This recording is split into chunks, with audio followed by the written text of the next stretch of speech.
You are now entering a dangerous liberty zone where God-given natural rights are held sacred and exercised. This is your warning. Tyranny, fascism, and censorship will not be tolerated. Ideas will be exchanged freely. Rigorous debate and open discourse is encouraged.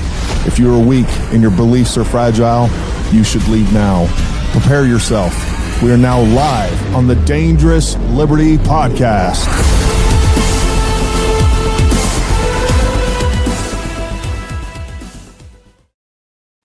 All right, folks. Happy Tuesday, everyone, and welcome to another Dangerous Liberty Podcast. We got a great show for you. I want to say hi to everybody over in the chat.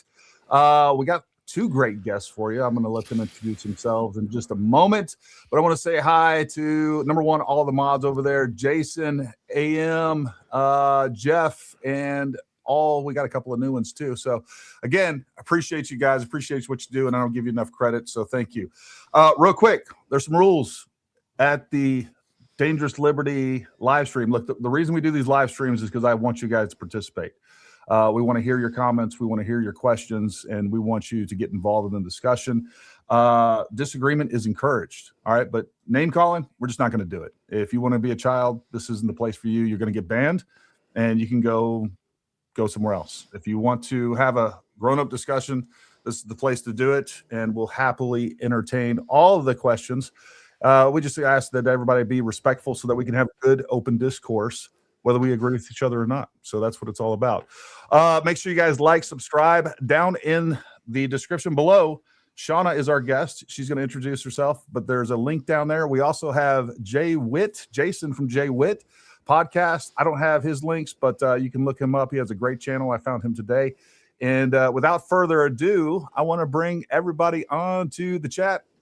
Boom. There it is. Thank you, guys. Thanks for coming on. Well, thank you for having me. You're welcome, man. For those you don't know, somebody sent me a link today. I was on X, and somebody sent me a link to Jason's podcast, and he was kind of going through my last video. Had some really good commentary, and he just did a great job with it. Not because that he was using my video, but just on his own accord.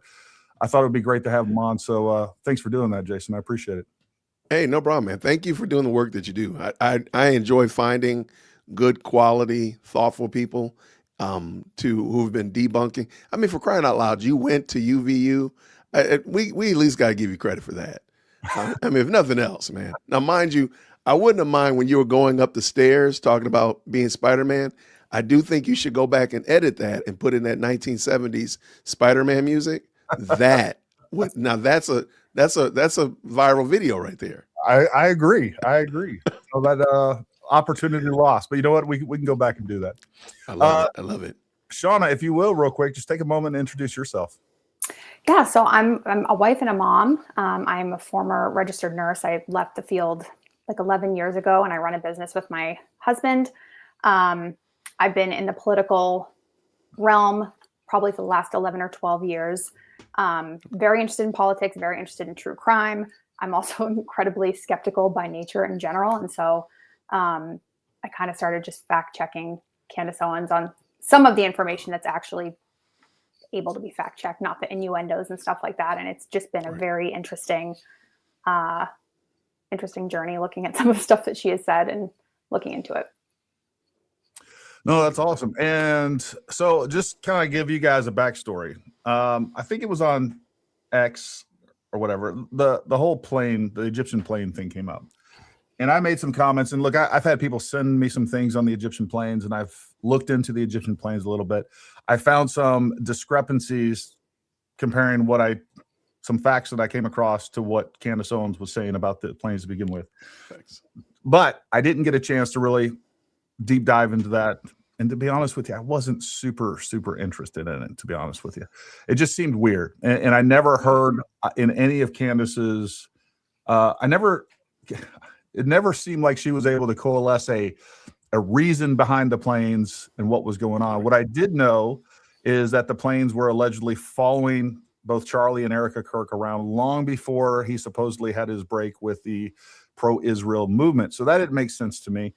But I brought it up, and Shawna had sent me a bunch of stuff, and she was like, hey, look, I got all this information. I've been looking into this. You know, you can use it. And I was like, why, you know what, I'd much rather you just come on. You're the subject matter expert.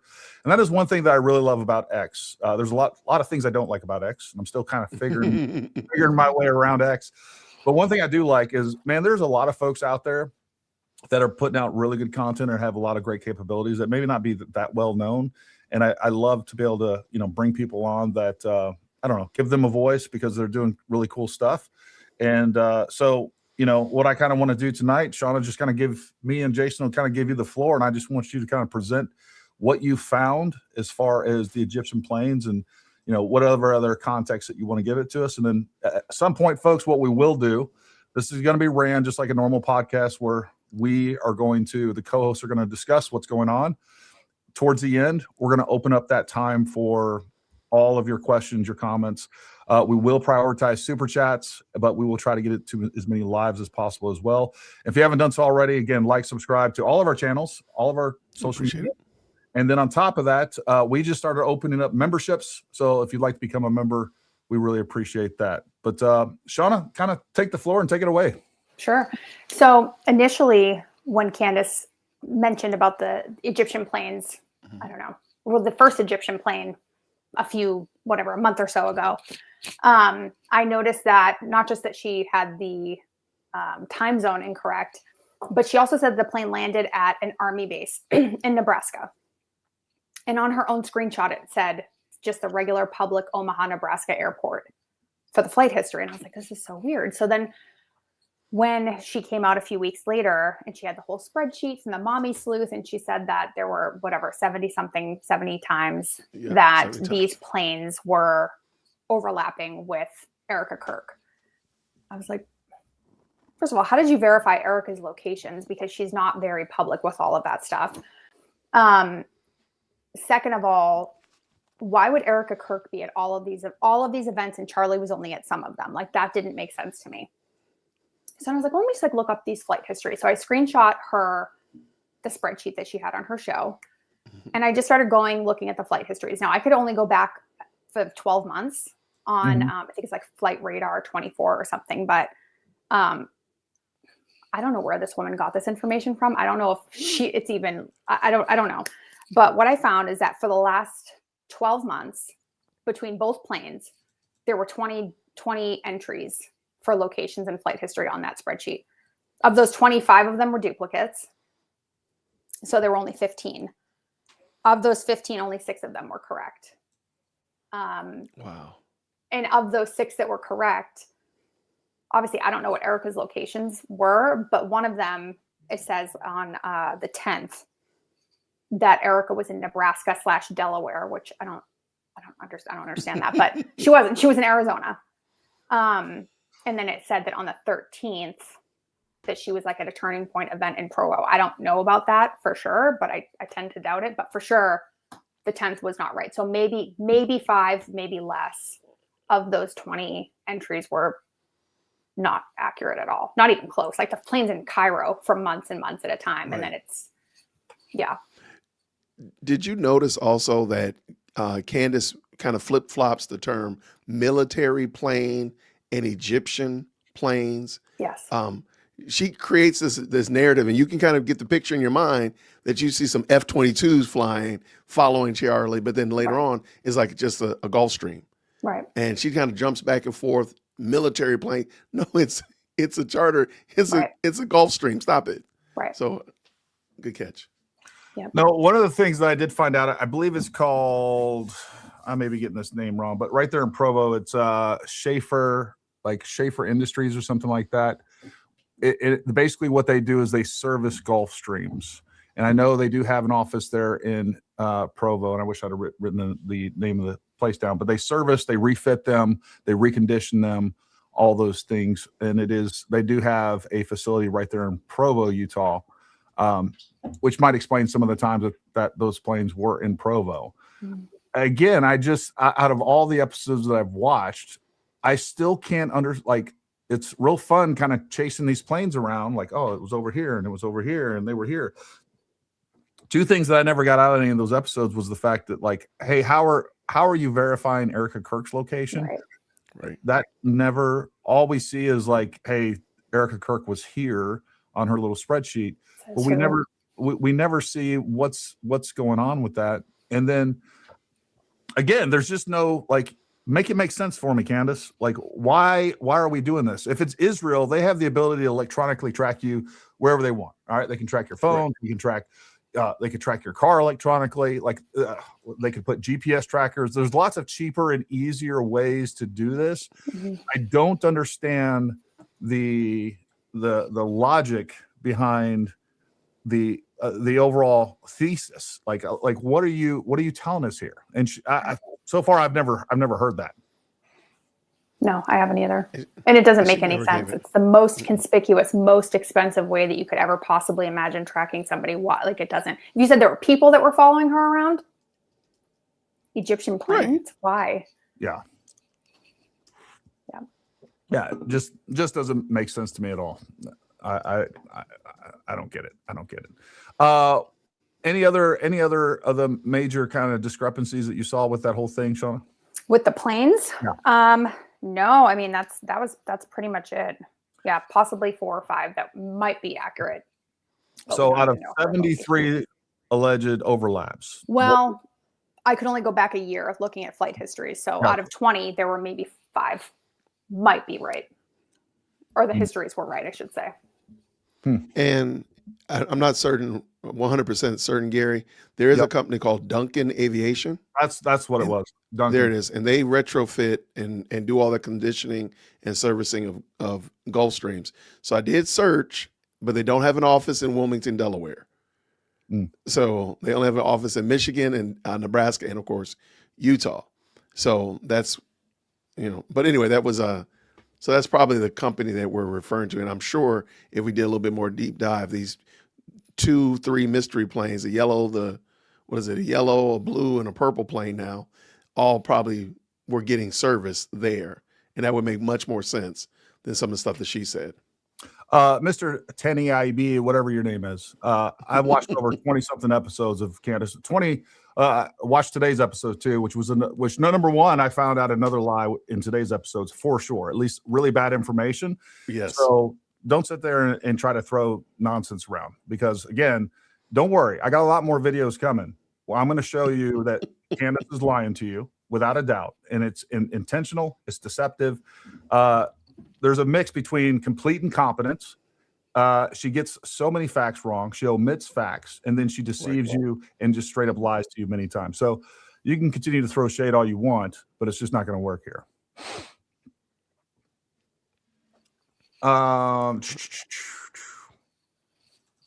Yeah.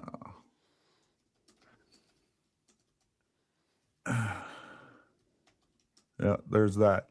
Yeah, so I don't know. It's just another piece of that pie. And here's the thing: it's always these weird things that she does that nobody is going to go around and actually research or check. And that's the other thing too. I'm sure you guys have seen this many times. No matter how detailed of information that we put out, like they will go through that with a fine-tooth comb and try to bend it, twist it, and make it into some sort of like, oh, we got you, you're lying. But you people will not fact check your cult leader ever. No. You won't do it. And it's so simple and it's so easy to debunk 90% of what she's saying. It's nuts to me. And one of the things I was pointing out last night on the live stream, she hasn't even went through the charging documents with you guys. She intentionally summarized those documents and fed you the information that she wanted to feed you. And that's a real shame, because there's a lot of stuff going on. Now, one of the other things that a video that I'm going to be making, I'm just going to make a comprehensive kind of, lies video, conspiracies video, going through all the different things that people are saying that are just incorrect and easily proven wrong. Like, he didn't jump off the roof with a rifle. We're going to show you the pictures of that. I put that out today. There were drones up. There's drone footage prior to the show. That was incorrect. Mm-hmm. And I know Frank Turk said that. And what he's referencing is a picture from a 360 camera that was on the upper deck. I understand why he would think it was drone footage. Charlie actually posted that on his Instagram earlier that day before he arrived. And we have pictures of we have that picture, that was taken off of his Instagram, unfortunately. But we have that actual picture. On top of that, we have the guy that was up above the crowd taking that 360 photo. So we're going to go through that. We'll talk about the 30-06. We can deep dive into all. I'm going to deep dive into all that. So all the weird things that people have really poisoned the well early on, they have simple explanations. Right. And the fact is what we had people like Candace and everybody within her orbit, Baron Coleman, Candace, Ian Carroll, and several others that are colluding with one another, and they're putting out disinformation, and they poisoned everybody's mind at the beginning to make you think that there's all these weird things, and there are some weird things. All right, there are, but not as many as people think that there are. Not even a little bit. No. And you know, and that's one of the things that Candace regularly does. She takes the benign and she turns it. It's like, oh, look at this. Don't you see how weird that is? Look at this. Look at this. And when we think about all the things that people have put out at the beginning of this and were wrong, everything from the palm guns, tunnels underneath Charlie's seat, the exploding microphone, drones that nobody can ever saw that were shooting at Charlie. I mean, just a plethora of bad information right at the beginning that poisoned everybody's minds. And then you still have Candace just regurgitating some of these things, like the Spider-Man thing, like, oh, you got to be Spider-Man to get on the roof or even to get down. One of the things I kept hearing everybody say in the comments in X was like, no, she wasn't talking about how he got on the roof, which she clearly is, just using the context of what she's talking about in many of her videos. It's that he jumped down from 14 feet or whatever it was. Like, okay. We see a video of a person jumping down. Right. Now, if you want to say that's not Tyler, that's fine. But it's someone. Yeah, but it's a human, right? Right. It's someone. I don't think that's an X-Man. You know, so it's clearly somebody. It's possible that it happened. I mean, and it actually, to me, it points to youth. Like, I could do that when I was 22. If I did that now, I'd probably break a femur. But you know, I mean, I used to jump out of planes for a living, folks. Like, you're falling fast and hard, especially when you got, you know, 100 pounds of gear on you. And that's probably pretty close to equivalent of some of the jumps that people do regularly with a parachute. And we're not talking about like the fancy parachutes with you're using with Halo. Like, you're coming down hard. So a lot of the things that the actual rifle, one of the big things that is a government problem was the fact that we had the governor of Utah. Isn't it? I don't want to say Kyle, but it's not. Cox? No. Cox. That's his name. Governor Cox. Governor Cox did say in one of the early that he had disassembled the rifle when he before he got off the roof. Again, Governor Cox is a politician. I don't think he's even a very good one. That has never come from law enforcement. That came from a politician that was incorrect. No other law enforcement document has ever said that. No other law enforcement agent has said that. That was him misspeaking. He did not disassemble that rifle before he jumped off that roof. So, you know, a lot of these things are easily proven. And if you want to see it, you will. And I won't even say that. If you're objective and you assess the evidence as it comes in, it's pretty easy to disprove. So again, I mean, I don't know what else to tell so many people out there. Well, and I think, go ahead, Jay. I was just going to say, one of the tactics, if you just listen to Candace for the full 45 minutes or the 60 minutes of her recorded show, you'll realize that she puts out a lot of information. She puts out a lot of ideas and theories and such like that. One time we were counting in my chat, we just stopped at 18 because she got to 18 different things she had thrown out before the first ad read. I can only imagine how much there were. And we weren't really doing a good job of keeping track of them. The reason I bring that up is because it's almost like it's meant to exhaust your mind to the point that you just say, fine, whatever you tell me, Shawna, fine, I'll just accept it. Because, man, this is you, Gary, you're throwing too much at me, man. Just, okay, why? And fine. Saying it confidently. Right. Oh, my goodness. Candace will have you doubting your own self.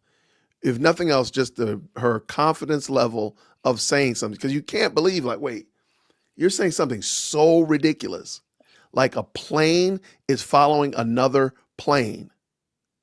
That's so ridiculous. But you're so confident. You're like, well, okay, maybe they do that. Maybe they do jump into a plane and say, hey, Pilot Gary, follow that plane. Like, maybe they do it. Maybe I guess so. Because she couldn't be lying to me and be this confident.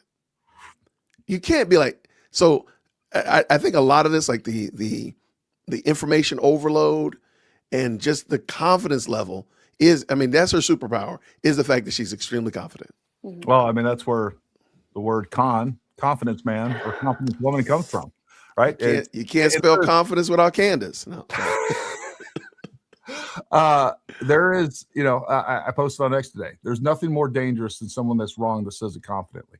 And when you have someone that is so wrong and will say things, and this is the problem that we have even in the firearms world, and we talk about this all the time. It's like when they're teaching techniques that are just dangerous, but they will get up there and they will sell you on this certain firearms technique and like, dude, that is tactically unsound. That's not safe. Don't ever do that again. Well, where did you learn this thing? We have students come in and like, oh man, I had this great instructor and he was, I don't know, hired by Candace and he told me some things. But yeah, I learned it from Halo, man. That's right. Halo will teach you how to shoot a gun, man.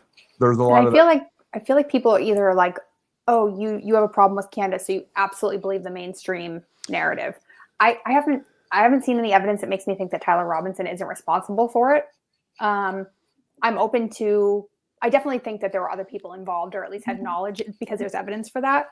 But you can also reject the mainstream narrative and still take issue with what Candace Owens is doing. It's not an either or situation. Yeah. Right. No, and that's something I talked about last night. It's like, I want everybody to come here and we can talk about whatever. And I've opened up this platform. We had, Blake Bednar's where he explained his theory of the exploding microphone. We had a bunch of other people come on. And again, that's not only do I encourage that, I think that's what you need so that you can have people come on and test you and make sure that what you believe makes sense, or you realize like, hey, we all have our own biases, which are our blind spots. So, if I'm sitting here talking to Jason or Shawna and I'm like, hey, this is what I believe. And, they're able to say, well, look, Gary, this is what's going on. And by the way, there's some folks that I kind of talk with. We have a little group chat on X and we do that all the time.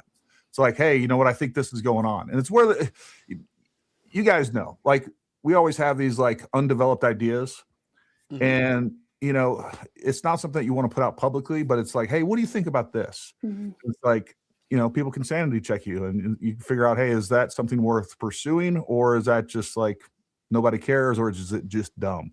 And that's what you need in your life. You need people to tell you like, you know what, that's retarded. Like don't even consider that. And here's why. But what we end up doing, because we are tribal animals, is we end up getting in our own echo chambers.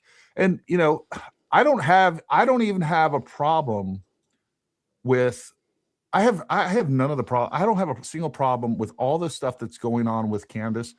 The main thing that I have a problem with and what I'm not going to stand by and stay silent on is when she's accusing people of criminality and murdering Charlie and destroying his legacy. If she was out there, number one, if she get off of her butt and actually go do some real work, not just sit behind a camera and make millions and millions of dollars. I mean, think about it. This girl is sitting behind a camera. She's 1 hour a day. There's probably 3 or 4 hours. Let's say 3 to 4 hours of prep time. She has producers. I don't even know if it takes her that long. 3 to 4 hours. So she's got about 5 hours of work a day. She's making millions of dollars, most likely millions per month. But I guarantee you she's made over $10 million since in the last 90 days, just between the views, the sponsorships, and everything else that she has going on. And she hasn't even went to UVU one time. Like, that doesn't make sense to me if you're really interested in finding the truth, right? Right. And I think some of those things are just very indicative of where her head's at.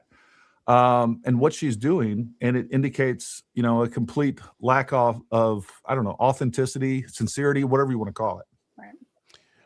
Right. And I'm right there with you. I agree because, getting out there and seeing things like, for example, the whole, how difficult would it be to get on the roof? If she had seen that it would quash a bunch of the silly statements like the Spider-Man statement, but also it actually lends credence to what Brian Harpo said about they were worried about the fact that there was student access to the roof. Because I couldn't conceptualize like, wait, what do you mean student access to the roof? I'm thinking of like some little ladder situation, like in an apartment building almost. But the way, because you went there, Gary, it showed a whole nother side. Like, man, wait, this was not hard at all to get up there at all. So I think she would be advantaged by that. But I don't think ultimately her goal is that. I don't think her goal is to be a real journalist, to give real insight into such of that nature, add value. It is really to muddy the water. Yeah. Okay, here we go right here. Yeah. So I just want to show you kind of what's going on here. Let me see where we're Is this from the Egyptian plane, or which one is this? The blue or the yellow plane? This was the Egyptian plane right here. All right. So again, if you guys see right here in the middle, this is the Charlie Kirk location. Wow. And that's another thing about this. This is super easy to plan as well. So what you guys need to know is like, this is those stairs that I went up, right? Mm-hmm. And this whole walkway and all these areas that are this kind of brick colored are walkways to include this. This is the second story. This is a second story. That over here is a second story. And then up here is a second story back behind where Charlie Kirk was. So you go up here, back here is the computer science building. And this walkway, which is really weird because it really is a path to nowhere. I don't know why they didn't build stairs here, but you just basically keep going straight. And right here is the guardrail, but the roof is level with the actual walkway there. And you just walk right here, and it's 200 foot. It's a 200 foot freaking difference from there to there. And right here is there's a little wall there. And what they say in the charging documents is he jumped over this wall. He assembled. Well, they say he went out of view. And what most of us believe, I think makes sense, is that he actually assembled the rifle there. That's where he assembled the rifle. And I think he had the barreled action off. So it was 2 screws to attach it to the stock. So that would literally take a minute. And then he went up here. And then from here, he had a full line of sight to Charlie's location. So, I mean, it was the thing about this and why it was successful is that it wasn't complicated to plan. And here's the thing. I do think that he had been to UVU before. He talked about in the charging documents when his dad brought it up that Charlie was coming here. He said, oh, that's a stupid place to have it. And again, once you know that it's going to be in the UVU courtyard, which we know was advertised at least by August 27th.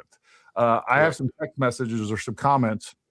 We had, I'll read this one that was in, and by the way, I heard the same thing from people when I was on the ground there. I was asking people while I was there, there was actually billboards and stuff of this event locally.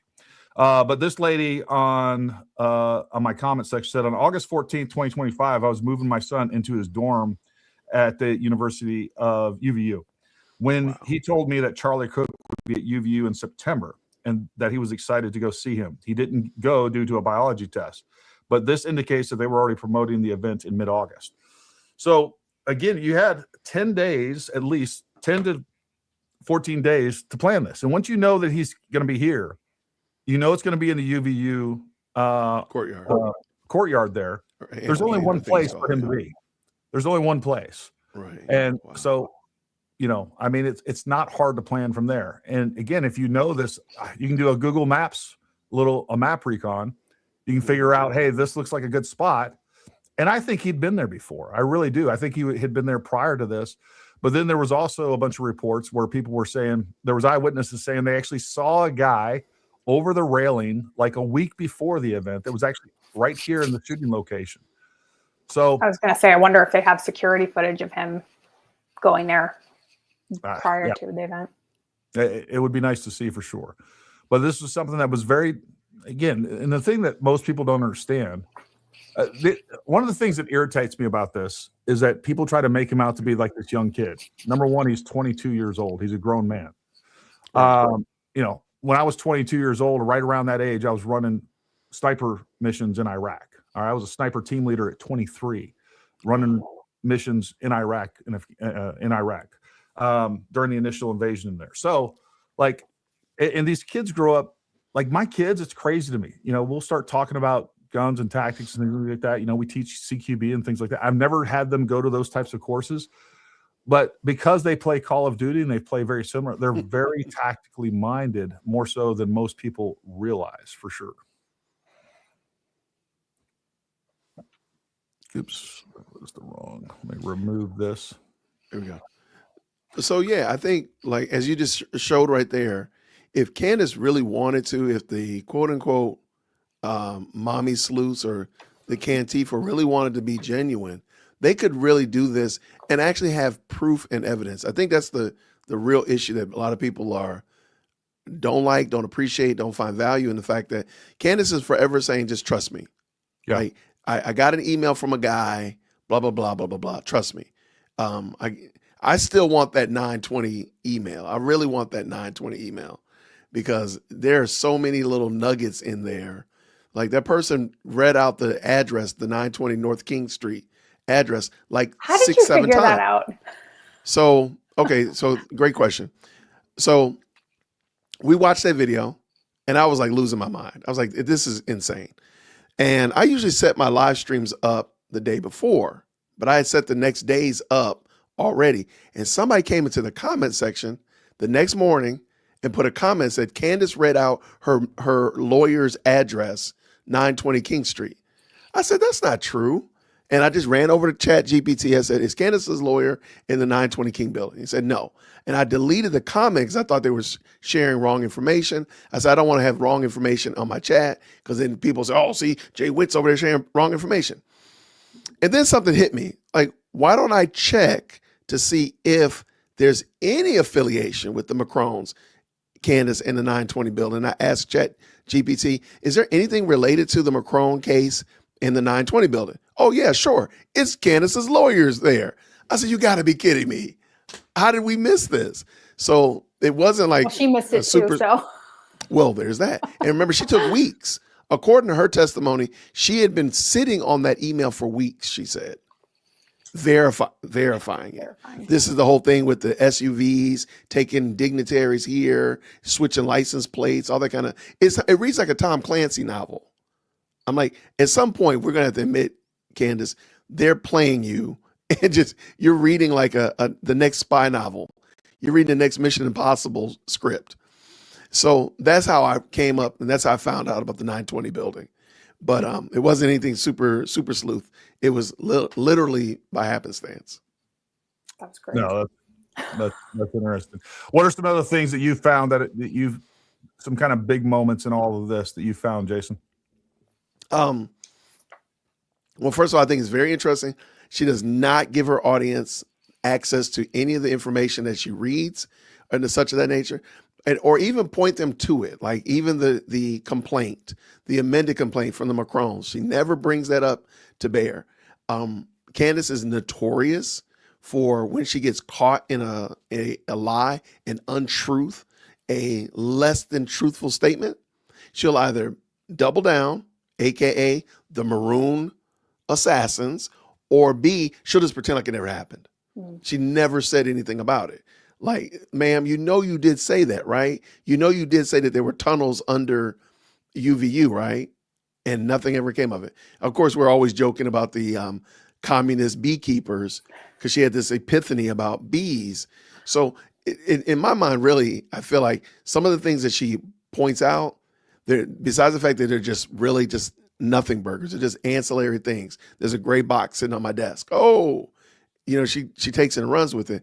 But whenever she's corrected, truthfully, I think Candace would do herself a big favor by actually just saying that she was wrong about things. Yep. I think a lot of people would probably see her as being more authentic and genuine, saying, you know what, I was wrong about this, and move on. A lot of people would probably accept it, but she doesn't. She'll double down, AKA talking about the color coordinated assassins at UVU, which kind of goes along with what you were saying, Gary, that this event was broadcast, because Candace won't admit that the event was broadcast before this quote unquote late in the day that she keeps trying to say. You said almost 2-3 weeks ahead of time. So why would there not be people from the community that would be there. Why is that abnormal? Yes, there'll be a lot of people there from the community. It totally makes sense. But no, she has to make it sound like this was a last minute secret espionage. They just threw Charlie out there to the wolves, and only people there were these non-UVU students, and nobody knew who they were.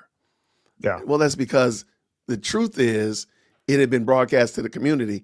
It had been broadcast to the community, and that's why the people were there. There was she kind of left it alone, but she was going through newscasts that were interviewing witnesses. And there was this poor woman. She worked for the I don't remember the police department as a dispatcher, and she clearly had taken a day off to be at UVU to hear Charlie Kirk. Mm-hmm. Just a chick that worked in the police force. It's so weird that she's not at work today. Why is she not at work? Like, she was dogging a woman out that she took the day off, took an FMLA day to go see Charlie Kirk at UVU. And I'm surprised she didn't like have people going after chasing after the poor woman. But it's things like that there's been a lot of those that just keep popping up. And I think truly the plane thing, in my opinion, was thrown out there as a, chasing after a phantom. And look where we are now. One thing I just came across yesterday, I wanted to show you guys this. I thought this was interesting. So I was going through, number one, it dawned on me, and I'll show this picture to you guys.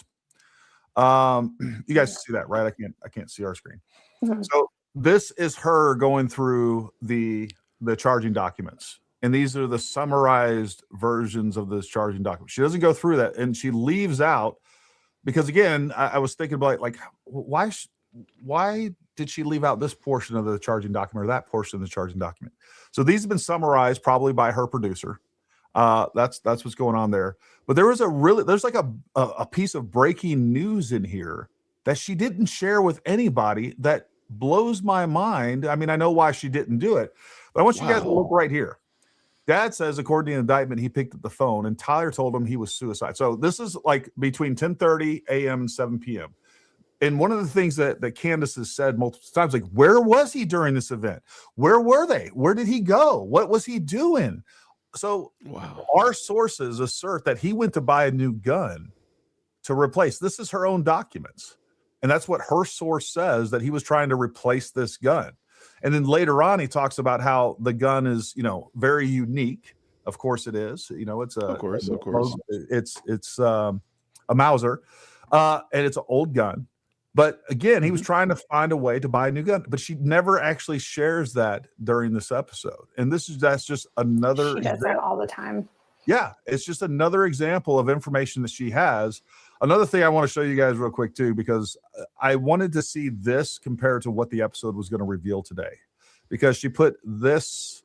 Well, this is a whole nother thing. Brandon Tatum putting this piece of trash out, which is. I'm disappointed in him because he's been one of the only people that has been critical of her, even though he hasn't been saying her by name, calling her by name. He's been, I don't know.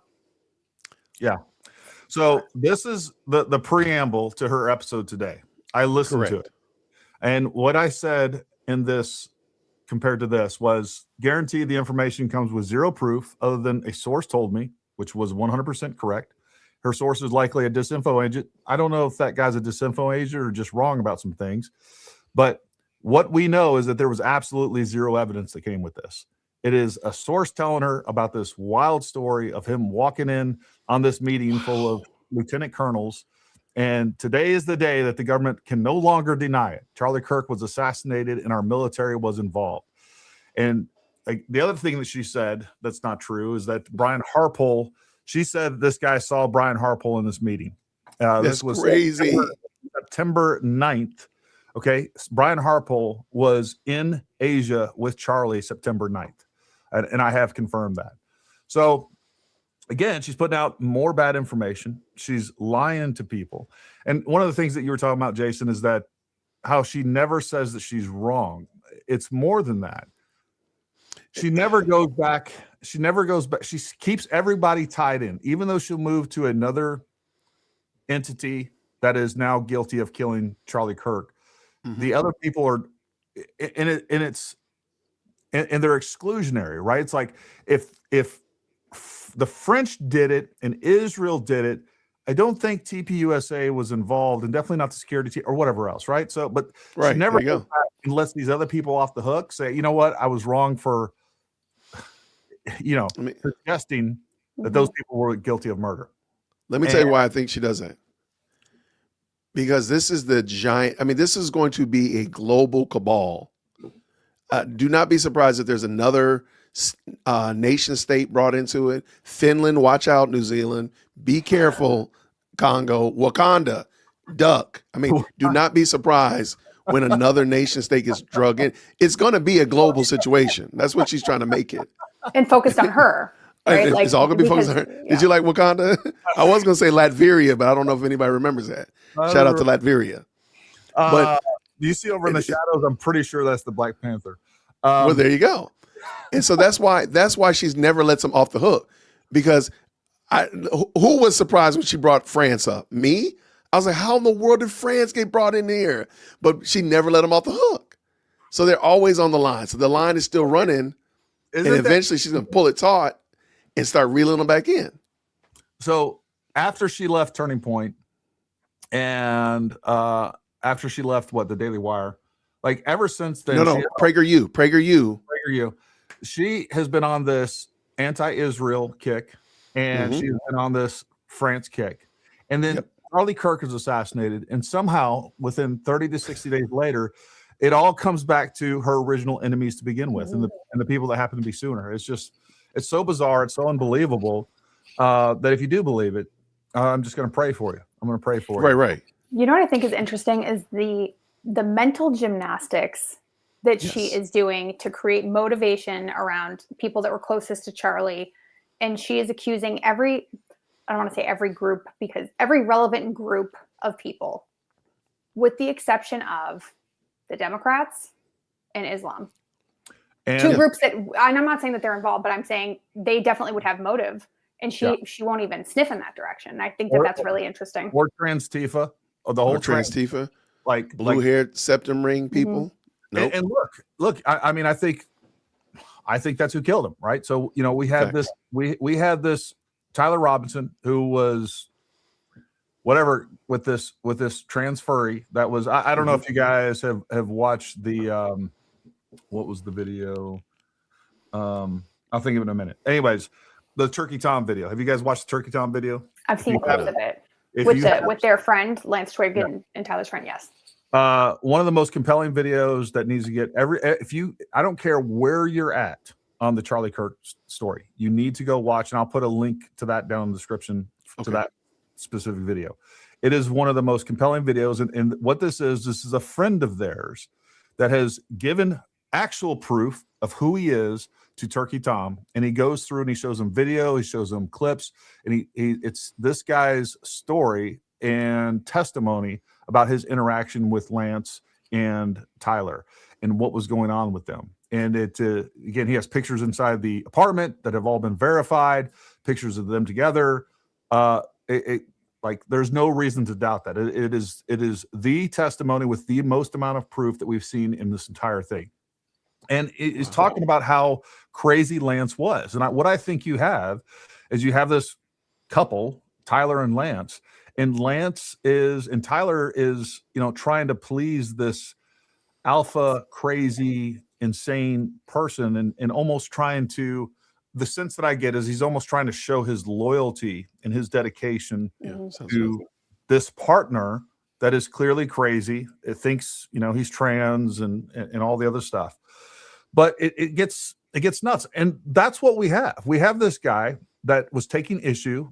The number one person speaking out about trans anything was actually Charlie Kirk and the female athlete. Riley Gaines.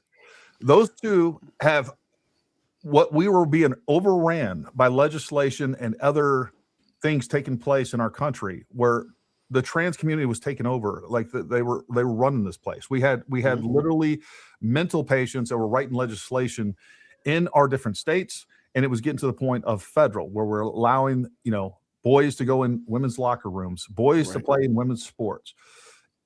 Completely crazy stuff that shouldn't happen in any country. And everybody was just sitting around like, oh, well, yeah, we got to be nice. And the reality is that Republicans and conservatives have been, I don't know, shamed into silence for a really long time. That's fair. And, they were the first ones that really spoke out about this. And that's what we had. We had someone that was already crazy, that already has mental issues. And then they decided that they were going to take Charlie Kirk out. And like in the mental gymnastics that they're doing to get Tyler off is insane. Like, oh, this guy's not. And that's the other. Candace has even said that she thinks that he's involved and that Lance Twiggs might be involved. So then why are you saying that they're a lot, like, you're admitting that correct, you think that they might be involved. So like, why don't you just wait until a trial? No, you can't, because that doesn't feed her narrative. I know. That doesn't get clicks and views. And then also, like, which one seems more plausible? Which one seems to make more sense? Like, I mean, she's put together a story that nobody could come together by themselves, which seems very like no one else. I'm always open to somebody convincing me. I always tell them, like, convince me from scripture and I'm good. You can convince me from there. But don't cobble together a theology. Don't cobble together a doctrine or something, and now I got to follow it because you've put it together and made it yourself. But if I can see clearly, and if because this is what I think won't happen. If Candace were to show all of her evidence, let's just pretend that she really did have it and it was showable, like she could upload it onto a website or whatever of that nature. Most people will look at her and say she's crazy as a lark. Yeah. Like this doesn't lead me to where nobody would have led to the 920 building looking at your evidence, ma'am. Nobody would have got there. So therefore she has to be the storyteller. I keep all the information and I just give it to you. Drip feed it out however I want to, because otherwise nobody else would come to this place. I don't think anybody would, realistically. She was a Democrat. The entire conservative, but the entire conservative movement everybody would be upset with her. But because it's Candace Owens, it's a different story. Well, and look, I think it's clear, like, we have been abused by our government. We've been lied to by our government, all of those things. And so we are primed right now to be skeptical, to say the least, of what our government has to say. And I say this every episode. Look, I don't ever believe anybody. I don't believe the government. I don't believe Candace. I don't believe any other social media person. I don't just look at somebody and say, you know what, I like you, so I'm just going to believe in you. And that's what a lot of people do. That's with politicians and everything else. They vote for them or they believe them because they like them, right? And it doesn't. And that's how con men and con women win you over. They get you to trust them, and now you'll believe whatever they say. So I don't care who the narrative is coming from. I don't care if it's the government narrative, it's the Candace narrative. Like, the narrative that I'm going to end up with is the one that has the most evidence. Right. And right now, what you're asking me to do, if you ask me to believe Candace or any other narrative that's out there in the zeitgeist, is say, hey, look, Gary, we have this narrative over here that, by the way, has a lot of evidence. And forget about what's in the charging documents, just the evidence that we've seen. Like the video evidence that hasn't been tampered with, that was released day one. We saw someone up on the roof, right? We saw somebody up on the roof. There's pictures of it from the side of a person catching them on the roof. We saw someone leave the roof. We saw someone jump off the roof and run towards, I've walked that whole path right over to where the rifle was found. We see all that. And then we see everything else. And then you attach what we know. There's DNA evidence on the gun. There's DNA evidence on the unspent cartridge. There's DNA evidence on the spent cartridge. There's DNA evidence on the towel. We know he jumped off the roof with the gun. If you guys would like, over in the comments, I'll show you some pictures that clearly show that there is a rifle in that person's hand. I know it's a shit video. Like, I get it. But we're zoomed in, it's cropped in, and it's not a very good video. But there's some key elements that you can look at there that kind of give you an idea of what's going on with it visually. So, like, with all of that evidence, you say, you know what? There's a couple of weird things, so we're going to throw all that out. We're throwing the baby out with the bathwater, and then we're going to go with this other narrative that is less likely, less plausible, and has less evidence, because I refuse to believe something that's labeled the official narrative. Like, it's silly logic. And the other logic that really irritates me is, I see it in the comments all the time. I'm sure you guys have seen it. Well, JFK was killed by our government, so was Charlie Kirk. If this is true, then this is true logic. Is true. It's ridiculous. It is lazy. It's dumb and it's silly, and that's exactly how you get tricked using that type of logic. That's not logic. That's just dumb. That's using some sort of rule of thumb that doesn't work in reality, and it doesn't work. And the differences between JFK and what we have here couldn't be more stark. Like, we have lots of people with cell phones. We have all kinds of other information. We have surveillance footage. We have all kinds of stuff. You can't even compare the two. It's not even close. If somebody was to say, the government isn't trustworthy, we've been lied to, I'm upset with this particular administration because of Epstein stuff, I get it. Yeah. If you want to dismiss all of the available information as being BS because it came from them, okay, fine. That's the information we have. You don't trust it. That's fine. You can't go then create an entire another narrative that has no evidence at all to support it. Yeah. That's illogical. Right. So that is the problem. And folks, one of the things I will say, Shawna actually sent me a bunch of different, long story short, some of the documents that Shawna sent me, I will post on my X today, so that you guys can go through some of that information and take a look at that and verify that for yourself as well. We'll get that to you. Speaking of evidence or whatever else we got going on, but just on the face of it, the whole airplane thing has never made sense to me. It doesn't make sense now. There's so many easier ways to track someone. It's 2025. You can do electronics, like there's so many ways to track somebody today that you can do it remotely that none of it even makes sense. Shawna, did you find any reason why she was even, like, again, planes don't, that tracking aspect did not make sense at all.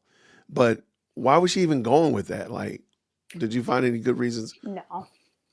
I have no idea. I suspect that Candace is sent information, and if it goes with her, and to be fair, how can you possibly be fact checking all of this information every single day? Because she's doing these podcasts 5 days a week. You can't thoroughly, but she should be, right? She has a responsibility to be fact checking the information she's putting out. But I think that she's very biased, and that if somebody sends her something that corroborates her narrative or what she thinks, she just kind of goes with it. I agree with that. And that's why I think, again, whether it's political operatives or foreign adversary operatives, I think she is easily tricked putting out information. She's not going to verify it. And I'm wondering if she is if there is bad actors, foreign governments that are using her as a tool to create all of this chaos and division and all of that kind of stuff. I mean, I don't know, for all of the people that are like conspiratorial mindset, like all of that, they're not at all stopping and questioning, like, man, in the past 2 months, look at what has happened. Look at what's happened to Turning Point. This is the most effective boots on the ground conservative organization in the entire country that played a large role in this last election. And now suddenly everybody's turning on them. You don't find that interesting. You're not asking any questions about that. You don't think it's weird. They were the reason that we beat Kamala Harris. The reason. Yeah. Again, Charlie Kirk is attributed with 2.5 million votes. We won that election by 2.3 million votes. I think that contribution to Charlie Kirk is probably low, but the fact is that's what we did. And on top of that, what we did was we kind of secured future elections until a couple of months ago. We secured future elections because of the conservative revival that we were having amongst the youth that is also directly that Charlie Kirk was directly responsible for. So what this is about is, number one, Charlie Kirk's dead. And then on top of that, what they're doing is they're destroying TPUSA, they're destroying his legacy, and they're destroying the momentum that the conservative movement had. Again, you can say whatever you want about the Trump administration. It is 1,000 times better than a Biden administration or whatever Democratic administration that we might have in 2028. And also, what's really pivotal is notice that all this stuff is happening too around the midterms. That is not by coincidence. They are exploiting the weakness that we have in America, which is that all of us don't trust our government, and that is mostly our government's fault, and mostly, by the way, the Biden administration's fault. All right, look, Trump's government has some stuff going on too, but under Biden is when we had J6. The most egregious things that took place were under Biden during COVID. Trump's responsible for some of the COVID Summer stuff. of Love. Don't forget the Summer of Love. Summer of Love. All of that. So, there's plenty to go around, but again, the biggest problem that we had the lowest point of government trust was definitely under the Biden administration, at least from my standpoint.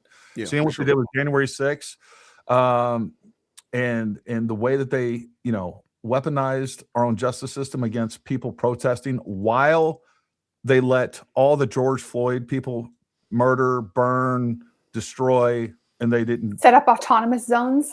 Autonomous zones. I mean, it's crazy work. It is crazy. It is crazy. I feel like because there's been things like COVID and those types of things where truthers or whatever, we got it right. I think there's a lot of people on the conservative side who think that, well, we didn't feed into this and we didn't feed into that, so we can't be propagandized. And I think that that's a mistake and that's naive because we're watching it happen. You know, everybody's opinions should always be based on evidence and not based off of what one person is saying or what the mob thinks or whatever. And I feel like people have just thought that, well, the government lies to us. And so, I'm just going to be contrary just for the sake of being contrary. And that's not. Yeah, that's not smart. It's not smart. No, it's not.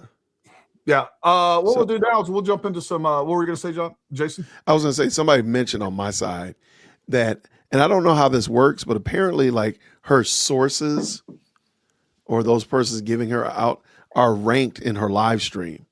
So it's almost like there's a benefit or dare I say an incentive to give information in her live stream. And of course, I'm pretty sure that's what's happening in her tips line as well, is that there's an incentive. Like, I want you to shout me out. She shouted out several people on X today. I want to be that person. Let me get you some information. And let's not forget, she weaponized all of Tennessee against some Russian CEO that doesn't even live there. Like, she had the wrong picture, for crying out loud. No. She shouted out Ryan Mata, which is one of the biggest. Look, I know Ryan. I have his phone number. I was talking to him pretty regularly at the beginning of this. He gave me some information that confirmed one of my own things, and I almost put it out. I was like, I just don't trust that information. But there was that urge of mine, like, oh, I knew I was right. And come to find out I was wrong. And I admitted I was wrong. And if I had put that information out that I didn't trust, it would have made me feel good in that moment.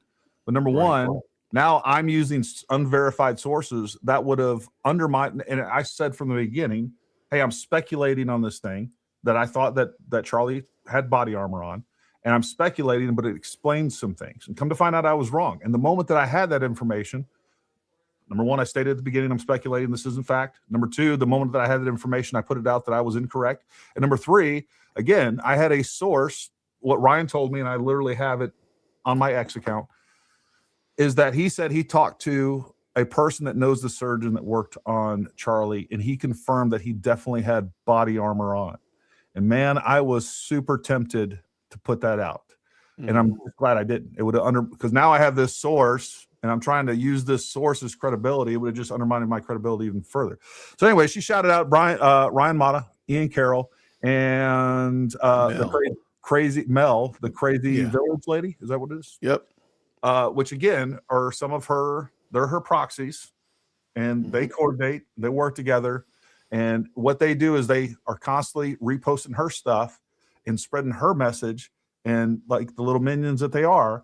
And then so they get the dear leader, gives them a little bit of kickback through some shout outs. We'll get to some questions right now, and we'll just kind of go through these. Kelly, thank you for becoming a Kelly. Thank you very much. Look at this. Jay Witt gets 5 Paramount Tactical memberships. That's nice of you, buddy. Thank you. Hey, no problem, man. Thank y'all for having me. I was trying to super chat you today and tell you on your live stream, hey, I wanted to invite you. And anytime I would write something in super chat, it wouldn't let it go through. So I was still able to send you a super chat. I just couldn't add any text to it. And I tried it for like 20 minutes. I was on there for 20 minutes. Anyways, it was I don't know what was going on with that. Wait, can we go back? Peanut on French toast? Can we have a conversation about what is this? I didn't mean to blow through this, Bronson, because it's been coming up the last couple of days. So what happened was my wife and I were traveling, and I took a picture of our beautiful breakfast. It was French toast, and he was like, "Why is there no French peanut butter on there?" I'm like, "What kind of psycho are you? Putting peanut butter on French toast?" So what's your guys' thoughts on this? I've never done it, but I feel like peanut butter can go on most things. Not on toast. I'm not a big French toast person. I'm not either, but I just can't. I'm really trying to wrap my mind. I'm really like, where can I get some French toast tomorrow? Like, where can I get some French toast and find some peanut butter? I can't imagine this. I'm going to go with no just to be safe. If I find myself around some French toast and the waitress brings me some peanut butter, then we will have another discussion. But I'm going to go with no for right now. But what's wrong with you? Why would you even put that on there in the first place? Because peanut butter goes on a lot of things. To me, it's like people that eat mayonnaise with French fries. All right. I grew up with a girl that ate mayonnaise and peanut butter sandwiches. Ugh. All right. Well, hopefully. Yeah, let's go ahead and move on. Let's move on from there. Candace said that Chewbacca was a yellow plane. She must be a Wookiee spanker. I don't even know what a Wookiee spanker is, but it sounds provocative. It does sound bad. Thank you for the super sticker. She's brought so many communities together. Maybe the French, Israeli, Egyptian beekeeper assassination plot was the friends we made along the way. I like your positive outlook on that. Yeah. I like it. Why is the Candace Owens cult so brainwashed? Do you think it's satanic? I think the word satanic, demonic, and all this stuff is getting thrown around a bit too much. I think any deception obviously is inherently demonic and satanic and all those things. But just like Zionist and racist, and like, I think we're starting to overuse those words a bit. Look, I think we are in the middle of spiritual warfare. Mm-hmm. And I think that is a very important element of this. Our country has moved so far away from God and our Christian heritage. And I don't care what anybody says out there. This country was founded by Christians. And there is an element, look, the further we get away from those godly principles that most of us grew up with, and even going back further, like, we're not becoming a better nation. Like liberalism, all of these different isms that come from a very ungodly place don't make us better. Like, we're getting worse and worse and worse as people. We can't think for ourselves. We have no discernment. We seek out evil things, and I think that's just part of it. Do you guys have anything on that? Oh, absolutely. I have friends that are Christian women that are following Candace, and they're totally on board with what she's doing. I don't get it. It's puzzling to me. All I'll say about Candace in that regard is that I don't see any fruits of the Spirit in her on her live streams, but I don't know her in real life. Yeah. I mean, all she's done is brought a lot of division, a lot of hatred. She's being incredibly reckless. Yeah. Yeah. What were you going to say, Jake? If you jump to Romans 1:18 and just read from there, you see that I believe Candace's people don't want truth. They don't want the reality of what is. So therefore, they have been given to a mind that can be considered brainwashed or reprobate or given over to conspiracies. I did a video a long time ago about Candace being a Christless conservative. And one of the points I make is that her conservatism isn't rooted in the reality of who God is. It's just the fact that most people, logical people, believe a man and a woman are necessary to make little people. That's just, so that would be a conservative value. Men and women get married, have little people. Yeah. You don't have to be a Christian to believe that. That's where we are right now. Yeah. Right, that's where we are right now. We've got to get real basic and elementary. Yeah. But I don't think that, because I don't believe Candace's conservatism, I don't believe she ever really was a conservative. I believe she's been cosplaying for a decade. Yeah. But it's not rooted in the reality of who God is. So therefore, she can turn her back on it. When she comes up next week and says she's a Muslim, don't be surprised. Or sovereign citizen, do not be shocked. Do not be shocked. Because come on, you hear sovereign citizen language in her turn and the stuff she says all the time. Well, this is let's go back a second for that if this then that kind of logic, right? So if we're going to apply, well, JFK was shot, so Charlie was too. Now let's go back to all the other conspiracies. If the Earth isn't flat, then whatever conspiracy you have over here is not real either. Like we can do the same thing. As a matter of fact, you're going to come out on the losing end. There's lots and lots of conspiracies that I think most of us normal minded people are going to say that's a little crazy for me.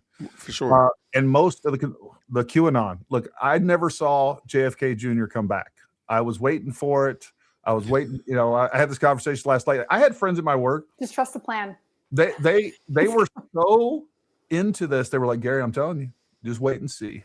JFK Jr. is going to be back. I'm like, okay. Well, we'll wait and see.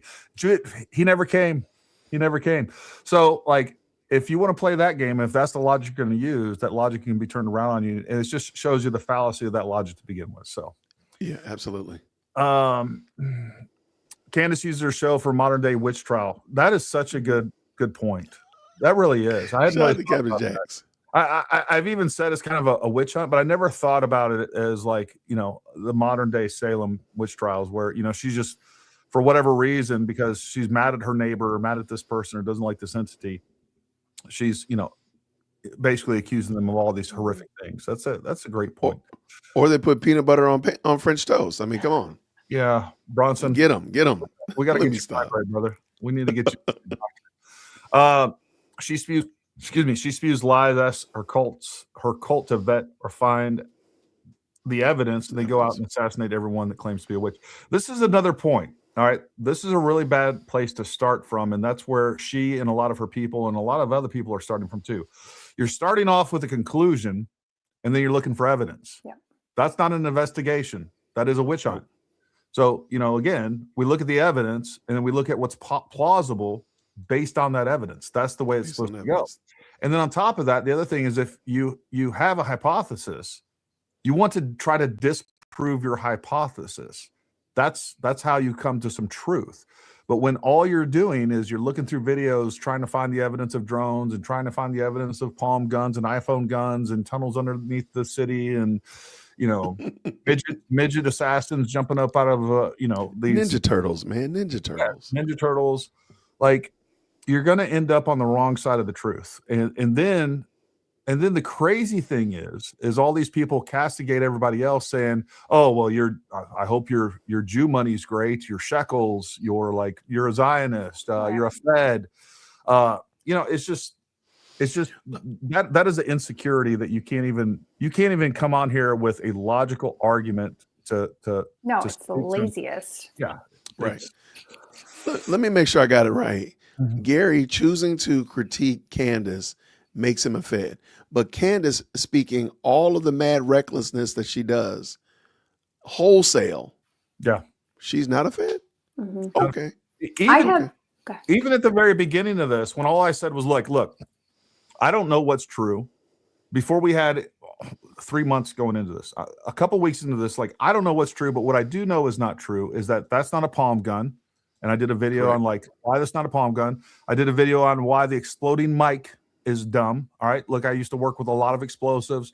I did it my whole Special Forces career. I know what explosives look like.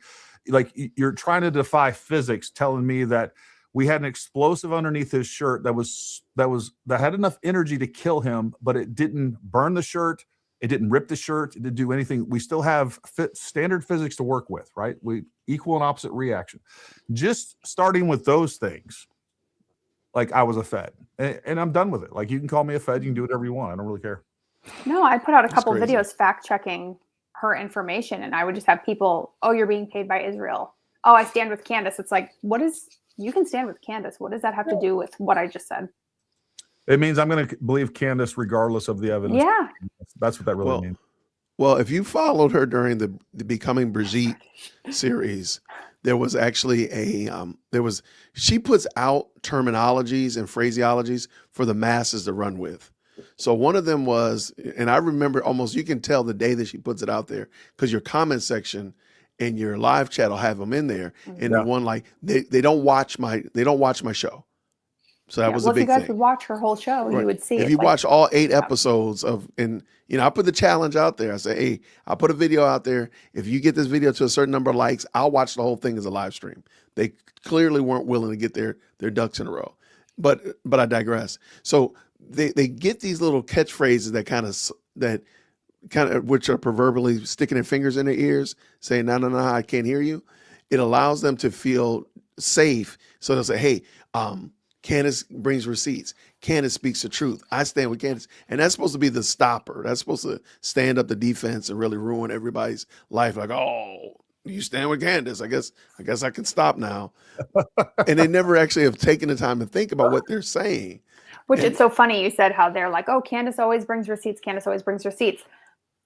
But they'll say she's just asking questions. You have a problem with her asking questions. And it's like, well, do you bring receipts for when you're asking questions? No, you bring receipts when you're accusing somebody. That too. And I say, well, hey, even coming to some sort of conclusion. Like that's the thing. And that's one of the things I talked about. It's like, okay, fine. The freaking French Foreign Legion and Israeli assassin were there. All right. But that's who killed Charlie, so they could stop you from investigating Brigitte Macron. Makes perfect sense. Fine. Tell me where they were. Like, where did the shot come from? Who was up on the roof? Was that Tyler? Was that not Tyler? Was that the real assassin? If they did, okay, and it wasn't a 30-06, did you think this multi-nation assassin squad, they planned all this out? They were so sophisticated, so well-trained that they got away with it. No one saw them. No one heard them. They didn't even spot them in the crowd. They shot them with a different weapon, and they were like, oh, you know what? Hey, what was the weapon that the Patsy had? 30-06? Oh, I brought 5.56 today. We messed that up. Like that's what you think. That's what you think they're going to do. Like that is less probable. And I'm going to put out a whole video on the ballistics of this, folks. But that is so much less probable than a 30-06 not exiting. Which, by the way, folks, again, all you got to do is look at Martin Luther King. He was shot in the face with a 30-06. He was shot at 65 yards, less than half the distance of where Tyler Robinson was, because that's who shot him, but less than half the distance. And we didn't have an exit wound. It severed his spine. It did not exit. And matter of fact, it caused so little damage. He still had an open casket. So it didn't blow off his head like you people are saying. And I know all of you folks out there that are suddenly ballistics experts. This is what I do for a living. So you can talk about whatever you want. And, to me, it's just noise. You don't know what you're talking about. And I can say that without knowing. We don't know a single thing about the ammunition used. And that's kind of a critical point. That's a good point. Speaking to the French Foreign Legion, when she put out all of the information about this threat on her life, she said that her source told her that Charlie's assassin trained with them as well. Okay. Well, then who is it? Who is it? Did they not give you a name? Okay, great. Why are you not putting out information online asking tips about that? Why are you not hyper focused on that? Because that would be the best tip that she's received. This person knows specifically who it is. So why are you not throwing all of your energy into that? And why haven't you said anything else about that since? Yeah, no, you're absolutely right. Thank you, Gary, for hosting the wittiest YouTube creator at Health Suburbs. You're in Marietta? Yeah. Atlanta. Cool. No, when I met my wife, she was living in Atlanta. We appreciate generous support and invite to collaborate. Yeah. Well, thank you, Amethyst. Yeah. No, I love doing this. It's so much more fun to have people on when we do these shows. I get tired of hearing myself talk. Mention our sources, ranking her live. We did that. You were all over it, Gary. And that's the kind of stuff I'm talking about. Like, and we were talking before we jumped on. Our live chats are entirely too dialed in. Don't be surprised that our live chat has already probably found out that whole misnomer about Brian Harpole being at the quote unquote whatever was going on in Arizona and being on the other side of the world in Asia at the same time. Don't be surprised that other people pick that up because they catch her stories all the time. Yeah, no, you're absolutely right. Keith, the developer, says, to me, this Charlie Kirk security team failed. The YouTube people that interviewed the CEO of security was too soft, especially on why they didn't use drones. All right, so I'm going to give you guys a breakdown, and I know many of you aren't going to like this. So I trained PSD, personal security details, for the Department of State Diplomatic Security. These were people that were protecting high-ranking diplomats and people overseas. All right, so that's what I did for a living. What you don't understand, and you people, like, there's a bunch of Monday morning quarterbacking going on when you don't even understand the game that's being played. And here's the thing. UVU never stop being responsible for their physical security. All right. That roof is their roof. The PSD team is responsible for about a 30-yard bubble around the protectee. That's all they can do. They were a 13-man team. What everybody's expecting is the Secret Service detail that the President of the United States gets. That doesn't work. Right. That every time the President of the United States travels to a place, there are over 100 people on the ground. All right. And that's not including the fact that they are able to call in and basically demand that they get local law enforcement to support. A private security detail does not have arrest powers. They don't have any of the authority or anything else that's going on. The other thing to realize with this, when it comes to the roof security. All right. So if there was a person that was up there on that roof, like a personal security detail cannot mitigate sniper like that. They just can't. I don't mean like sniper, but they can't protect against long range shots. If somebody would go up to you, that UVU roof, you guys saw how easy it was to go up there. Maybe I'll play the video again here. It's a minute long or so. I'll show it for people that don't know. If you want to see it in the comments, put it down there. But you can walk right up there, right? UVU said they had the roof secured. They probably went and checked the roof and it wasn't maintained. They had a very small amount of staff on hand. And this is UVU. Like they have their own law enforcement division there. They have like 22 law enforcement cops and they had like 6 there that day. When we have a crowd of over 3,000, and by the way, I know because we mapped it, that area that you would want to be responsible for security is like over 150 acres of rooftop and everything else. So yeah, that person, Tyler Robinson, was on that particular roof. Do you expect, this is the other question I have for everybody. Oh, well, let me go back to the roof. If somebody had went up there on the roof and decided to crawl out on the roof just to watch Charlie, just because they wanted a better viewpoint or something like that, and they fell off that roof, who would have been responsible? Would it be Charlie Kirk's security team? Is that who would have got sued? No, the UVU, that is their physical property, and that is their physical security problem. Same thing goes with, do you know how many rooms that have windows that had a view of Charlie Kirk? Was it Brian Harpole's job to go look and secure, number one, clear every single one of those rooms that have a window that could have been shot through, and then maintain security on them throughout the entire thing? They don't have the staffing or the capabilities. And lastly, I want to make a point that there were 3,000 people in that area. Mm-hmm. That is that campus allows concealed carry. There was at least 10% of the people there that I bet you had guns. So we're talking about 300 guns within 50 yards or so of Charlie Kirk. And that's what the security team knew that. That was part of their risk assessment. So that's what they're focused on. There was 13 guys from that security team. Like Charlie understood that they couldn't mitigate all risks. Charlie, number one, they tried to get him to wear body armor. He wouldn't. Charlie didn't even want the guardrails completely closed so that the person asking him a question would have direct access to Charlie. There wasn't a metal barrier there. That was Charlie's request. The security team, a private security team, does not have veto authority. They don't say, nope, we don't like this place, we're leaving, Charlie. That's not how that works. Those private security are glorified bellboys. All right. You're going to do whatever the client wants you to do. You may not like that, but that was Charlie's choice. And that happens all the time. And by the way, even with diplomatic security agents, when they're covering an ambassador, like, hey, sir, we don't want to go to this location, or we think we should have these guns. Like, nope, you're going to put those long guns away. You're not going to show any gun. You're going to have a concealed gun. And we're going to go in there with 3 people in this hostile area, which is a great example of that was Ambassador Stevens in Libya. His entire security team told him he shouldn't be doing what he's doing. He went anyway. And guess what? They got overwhelmed. And it is what it is. Now, when it comes to the drones, UVU would not allow people to fly drones. That's a fact. All right. So I know that because I went there and tried to fly drones. And quit trying to pretend that a drone is some sort of security panacea. Like, that was a 150-acre area out there. You would need at least 4 drones in the air to be able to see everything at all times at a minimum. So, and by the way, TPUSA never requested drone coverage from the security. All right. That's not what they did plan on putting drones up in that air for media content. All right. That's what they were going to do. They were told they couldn't.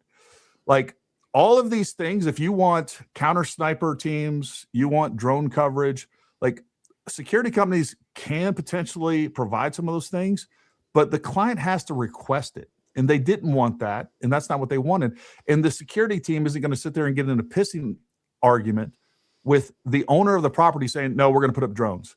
And there's not an option where they spent all the time and money marketing this to say, no, Charlie, they won't let us put up drones or do whatever we want, so we got to leave.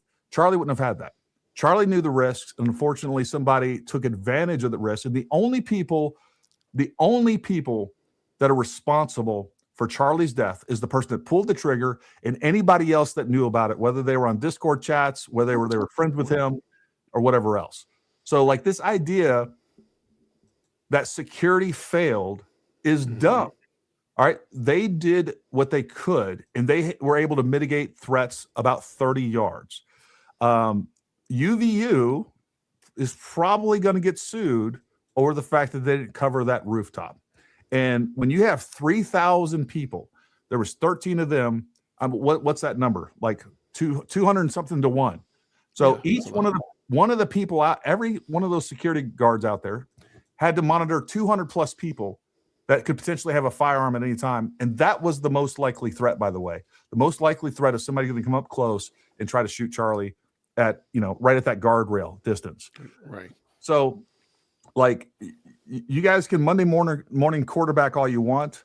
Every time that the president goes to one of these events, it's millions of dollars per event. All right. Some of you are saying, hey, there's that's a $10 million contract that ISI, the security company, had. It wasn't $10 million a year. And even if it was $1 million a year, they're going to like 50 places at a time per year. Like you don't know what you're talking about. I'm sorry. You just don't understand the game, and you're trying to Monday morning quarterback that game that you've never played before. And you think that suddenly you're a subject matter expert in it, and it's silly. All right. Sorry. I had to get that off my chest. Gary, thank you for covering this. Great information and content. Great guest. You were greatly appreciated. Well, thank you. And I want to say thank you to our guests for coming on. We'll have to do some more stuff together. Absolutely. Yeah. Thanks for having us. Yeah. I believe the military tips from today was a dishonorable mental illness discharge, probably a paranoid schizophrenic. Here's what I'll say. Like, I demand proof out of Candace. I would just say, like, we don't even know. We don't even know if this person's real, to be honest with you. I'm sure it is, given some of the details she gave. I would just be careful about, diagnosing someone like that. But you could be right. Let me support Captain Jackson. Just say, I think Candace needs to be because there hasn't been one tip that has come through her tip line that has been proved to be valid. I mean, every one of her bombshell tips has fallen flat on his face. So I would suggest that, just to push back, and I agree, might be a little bit much, but hey, Candace needs to do the work of really vetting this person. She literally said that she got this information while she was lying in bed. So let's just pretend that she was going to bed at 10 o'clock last night. And she got this information and called that person immediately. We're going on almost 12 o'clock at night. You're receiving this information. When did you vet it? You went online. You went live at 5:30. Well, I mean, with honest. Yeah, vetting. no. Go ahead. Your point is 100% valid. She's saying he sent her all these kind of documents and all this other stuff.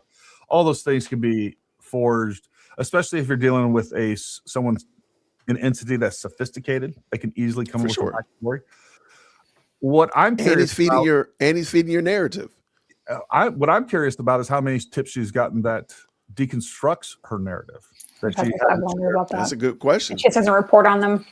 Yeah, I mean, she has clearly intentionally left things out of the charging documents that she went over, sort of, the summarized, cherry-picked version of it.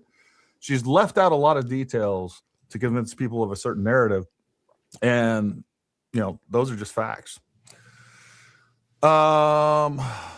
Let's see. If Bridget McCrone is mad at Candace calling her a dude, Brittany Griner must hate my guts.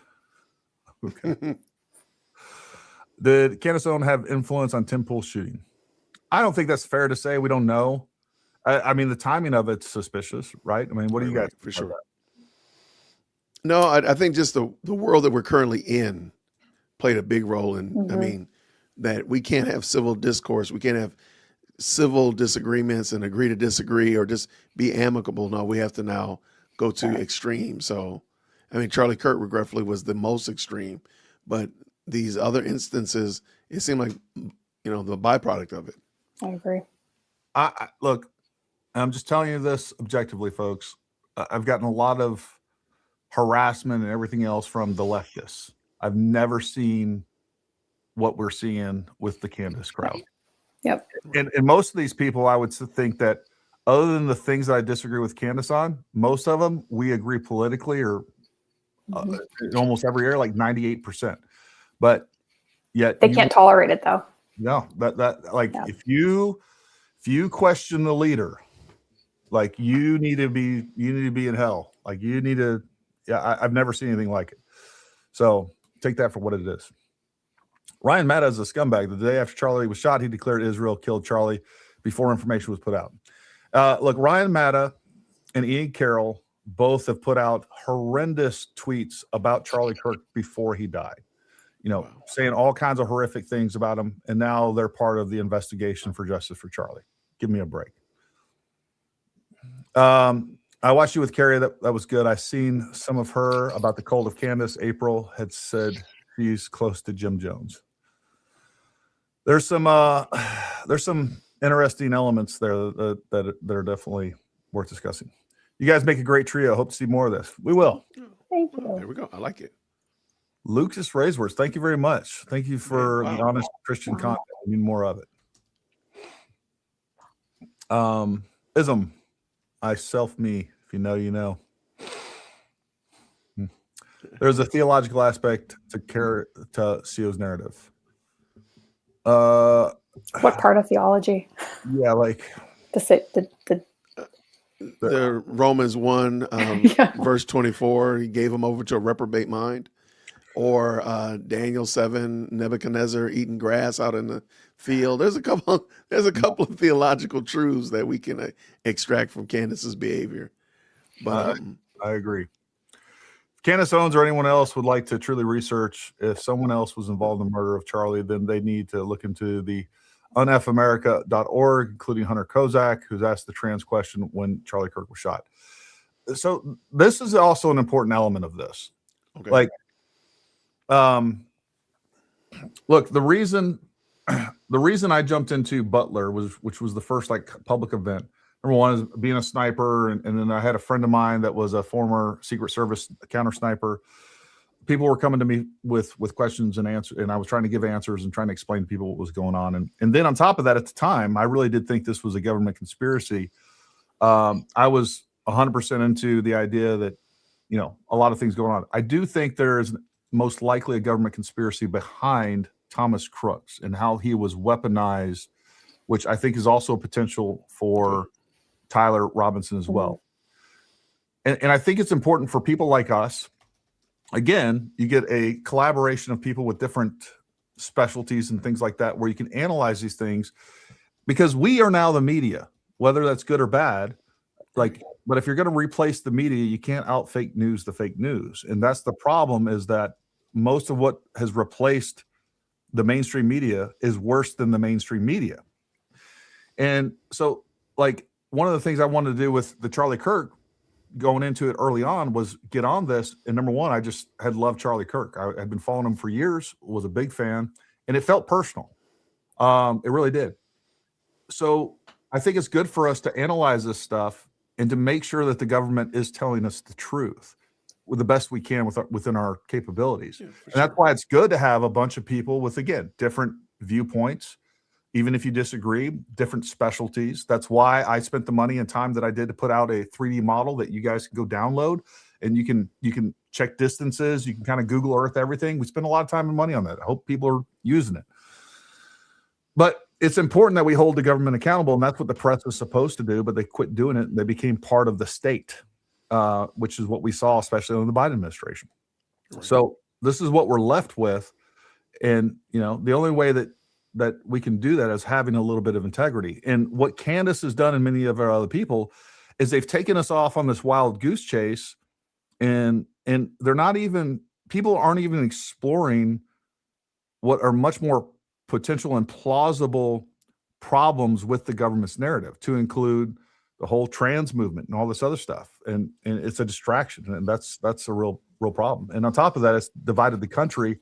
And if the trans movement is what killed Charlie, we've completely taken our eyes off the enemy. As a matter of fact, she's tried to convince you that the trans movement has nothing to do with this. It has nothing to do with it, right? Which is also a real problem. I can't wait to see Candace on police body cam claiming she's traveling. You know what it is, right? No, I don't know what that is. If you follow body cam, sovereign citizens, they're never driving. They're always traveling. I And see. so, yeah, that's what she's saying. Because I'm sorry, she gives me either she's going to convert to Islam or she's going to become a sovereign citizen. Why not both? Her investigation will never reach a conclusion because it's literally designed to keep the attention and money flowing in. I agree. Okay, no, I agree. She can't reach a conclusion because she doesn't have any of the critical information either. That's the thing, is people are like, well, what are you doing to try to solve this murder? It's like, I'm not a homicide investigator. I don't have access to that information, but neither does she. Neither is she, right? Like, why would you give a pot if you're the FBI or you're TPUSA and you're in the middle of a investigation, and TPUSA, I guarantee you, I know, look, they're under a gag order. They can't share this information.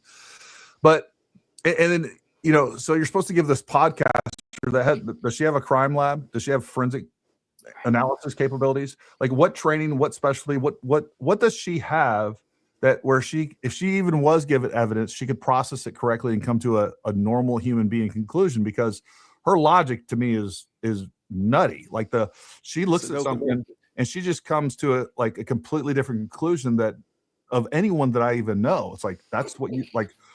Do you guys see the maroon shirts? Yeah. That means something. What? Like I don't even know how to process that. So there's there when there's no there with everything that she does. And one of the funny things I was like, I asked that question on X. I was like, what are we supposed to, like, she's supposed to just hand over this TPUSA or whatever, supposed to give her whatever she demands. Well, if they don't, then, it's destroying TPUSA. TPUSA is being destroyed because you have a podcaster that's accusing them of murder. And then because that person is accusing them of murder, the only way they cannot be destroyed is if you fall victim to blackmail. You give her what she wants, and don't think that's not going to change. Yeah. Yeah. It's not like, okay, yeah, you know what? Hey, everybody, I was wrong. TPUSA is good now. They gave me the evidence. Like, that's not the conclusion that she's going to come to. No. So they're supposed to give you caused them to be destroyed. You caused all this suspicion saying that, they were guilty of murder. They're in on it. All the things that she has said, you've created this environment. And the only way to get out of it is to acquiesce to the person that is accusing you with zero evidence to begin with. It's a circular nonsense that only someone like Candace can create. And that is evil. Like, I don't care who, it shouldn't be acceptable. It should be condemned by everybody in the United States. And for some reason, we got at least 7.5 million people that believe it. Which is wild. Yeah, it is wild. Great show with all three of you brave truth seekers. I hope to see more collaboration like this on YouTube. If I played that one, that was it's unattractive when you talk badly about Candace. Stick to factually debunking her. There is enough there. Keep it classy, respectful. No. How about you send that to Candace? The way that she talks about people, the way that she convinces you that, you know what, he just gives me bad vibes. He's just a bad person. Like, right. Mikey McCoy's a monster for taking photos of them on vacation. Yeah. Just stop, dude. Go talk to Candace. Jew money may be millions, but Arab money is billions. Yeah. Right there. Shawna, you have a great smile. Where is Batman when you need him? I don't know what the Batman comment is, but thank you. Okay. I don't know. They also didn't know he was writing a book. Yeah. Why isn't anyone investigating UVU? Well, like, here's the other thing. Like, I hear these kind of questions thrown out all the time. they are being investigated. And by the way, I think UVU, I'm assuming that's what you meant. Yeah. I think they're going to have some legal issues in the very near future. No, I agree. I'm not saying I know, but if you know, you know. You don't know now, but you know. Oh man, No. I wish I could bring that meme up. I have it. I just Oh, have this feeling in my gut. I have this feeling in my gut that they're going to have some legal issues. Always at work when you're live, Jay Witt, but watch recordings every night from here in Atlanta. Also, ex-Candy fan in recovery. She lost to the Plotzy. I think he's trying to say he lost the plot. Yeah. Lost Yeah, to that's the what potty. they. Lottie Yeah. the potty. Well, I'm glad you. you're in I appreciate recovery, you, brother. I won't watch Candace Owens if not with Jay Witt and crew. And thanks, Gary, for bringing good people with integrity on the show. So, Jason, is that what you actually like live stream her thing every day? That's brilliant. No, Brilliant. it's And he painful. breaks it up with good commentary. It makes it Thank less you, painful. but it because I am morbidly interested in seeing like where this goes, because I do believe it's going off a cliff. So yes, I have my popcorn ready. I'm watching the train go off the cliff. Everybody should watch you if they want to watch Candace and not give her the views. Well, there we go. I'll take it. I will gladly take it. Thank you. That's brilliant. CJ Carenti gets a 10 Paramount Tactical membership. Thank you very much. Out. See, so for those of you guys don't know, I've had CJ on. CJ he's the one that spent the real money and the real time putting together that 3D model. And I'm talking hundreds of hours. He had an entire crew of engineers that put together, like, we were able to scan the area, but what we didn't have was the tent and all those things. As a matter of fact, in just a second, I'm going to pull up the 3D model. I'll show it to everybody. And again, you can download this. I will tell you, it is resource intensive on your computer. So some of your computers aren't going to run it, but you can download it and you can, again, it's completely interactive. But another big thank you to CJ. He is kind of the quiet hero behind the scenes. And I can't thank you enough, bud, for all the time, effort, and money that you put into that. As someone who was involved in officer-involved training, I can tell you Charlie's security will never forgive themselves for Charlie's death. That is correct. They do. I can tell you, again, I've met Brian Harpool, had him here, interviewed him. I mean, these people are, and look, these guys went with him everywhere. Like, it's crazy. There was a personal, they're victims too. They do feel terrible. But they also understand, like, they can only do what they can do within, like, they had nothing to stop if somebody came up, threw a grenade at Charlie. Not much they could do about that.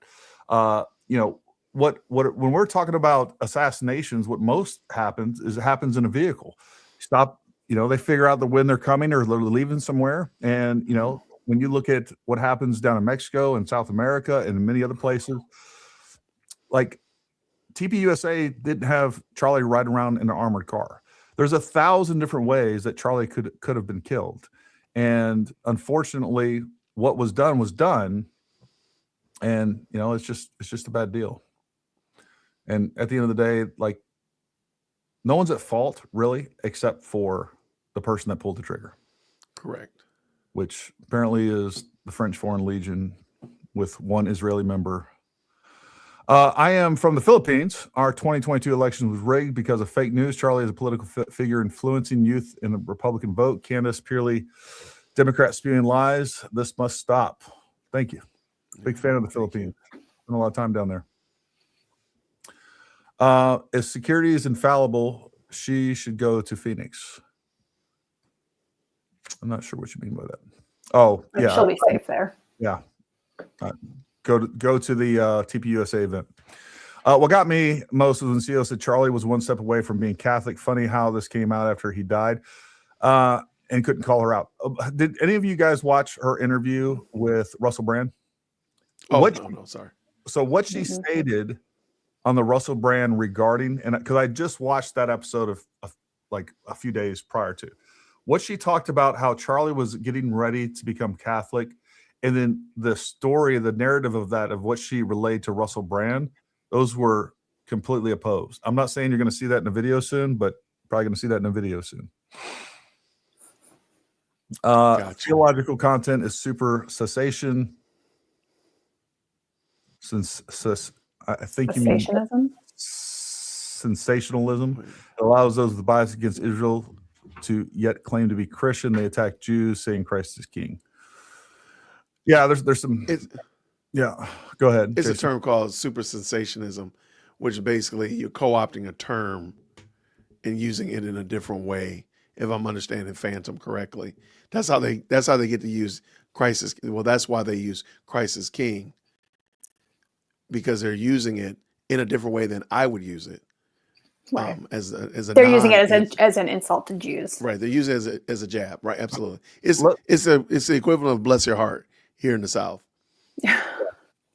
Let me turn around that a little bit, the way that I see it used on Twitter. So basically, there is a sect of Christians that believe that the current Israel is whether you want to call them Zionist Christians, whatever you want to term. Okay, whatever. And basically what that side of the Ian Carroll and Ryan Mata and all of them will say is like, no, you're using Christianity to excuse the actions of Israelis, Jews, whatever else.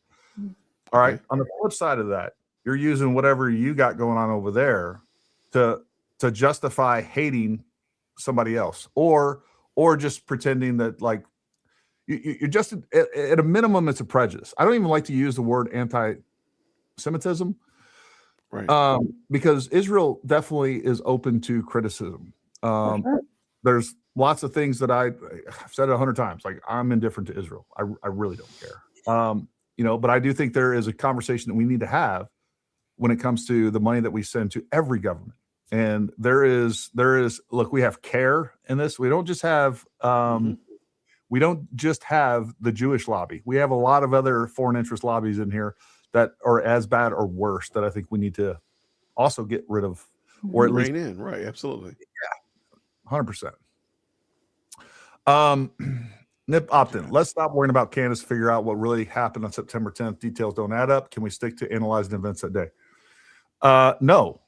Again, I'm fed up with it. I'm fed up with, I stayed silent longer than I should have. And I'll be honest, just like I said the other night, man, when I put that video out, I hit publish on that video, I was convinced I was going to lose 100,000 followers. I don't care. I don't care what the consequences are. What she's doing is damaging to this country. Truth is the soul of this nation. And you cannot, and that's exactly what Charlie lived by. He's like, I'm going to tell the truth. I don't care how much of a negative impact it has on me. I don't care what you say. We're going to tell the truth and we're going to expose lies. And before we can move forward, and quite frankly, I've done everything that I know to do to investigate this from the capabilities I have. Right now, we're not going to be able to do much more until we get to the trial. And then we can assess the evidence and we can assess the counter arguments from the defense, and we can get a better picture, because there is 10 times more evidence. Like, the evidence that we have is pretty damning, just what they've let us know. Absolutely. I think you could stick to just that, and there's probably not a jury out there that wouldn't come to a conclusion that Tyler Robinson is guilty.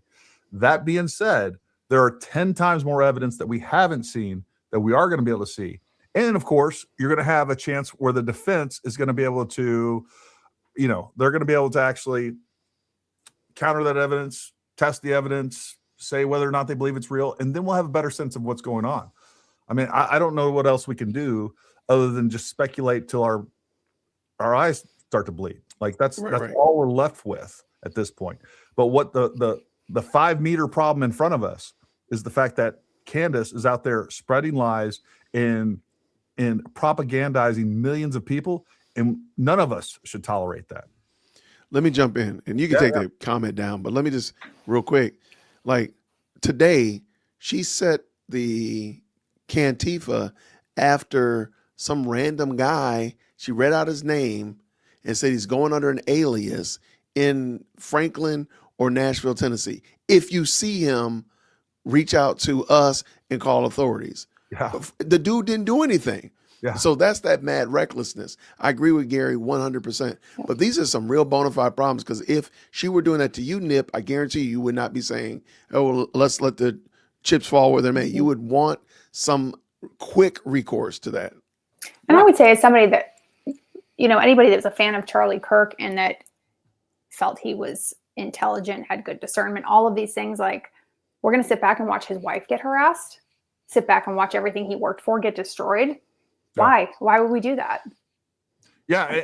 And right now, to me, the most important thing is like the politics of this. Like, I do not want a Democratic wave in the midterms. I definitely don't want them to take the White House in 2028. Like, we have to put it into her, and I mean that rhetorically. All right. We have to stop her from putting out this bad information. I know that someone's going to clip that. We have to put a stop to, we have to expose her for what she's doing. And she is lying. Yes. She's manipulating millions. And if we want, like, it worries me because Candace is not that sophisticated. And if somebody like Candace can convince the American people, millions upon millions of nonsense, of just utter nonsense, and you believe it, the way that like they feel so convicted in all this and are willing to do whatever for her just because of the nonsense that she said, like, that means we have an entire population that if we have more sophisticated elements come in here and try to, do disinformation operations on us, like, we're doomed. We're doomed. Yeah. We have the age of AI coming. Like, folks, you have to really, you got to have some real cognitive serious discernment, and discernment, or you are going to be made to believe some really wild stuff. All right, you're going to be part of QAnon and much worse. Wow. So that's important, Mr. Nip. No legit intel op team wears matching outfits. So that's one of the things I said to begin with, like, so ridiculous that, like, all right, guys, today's maroon. Today's blue. Maroon. Yeah, no, just stop. It doesn't make sense. Like, I've done clandestine operations. Like, we make sure that we're not matching. Like, just, you're an idiot. Divine protection over you all. Thank you very much. Thank you. We love the crew. Jay Witt is a hoot. Well, thank you. I appreciate you. Thank you, friend. Halcyon's husband being a Bullington Club guy. Yeah, so there's obviously a lot of weird things. They wanted to kind of dissect and pick apart Charlie Kirk's marriage to Erika. And I mean, I thought that whole thing was disgusting. I would say maybe there's something that's worth looking into as far as her marriage to George Farmer. That being said, I think it's a little bit of a distraction, and I'm a little suspicious that it might even be bait. I think we need to stick to that's what I'm going to do. I'm going to stick to, like, it. I'm going to continue to show everybody and expose, Candace for what she is. What's your thoughts on that, Jason?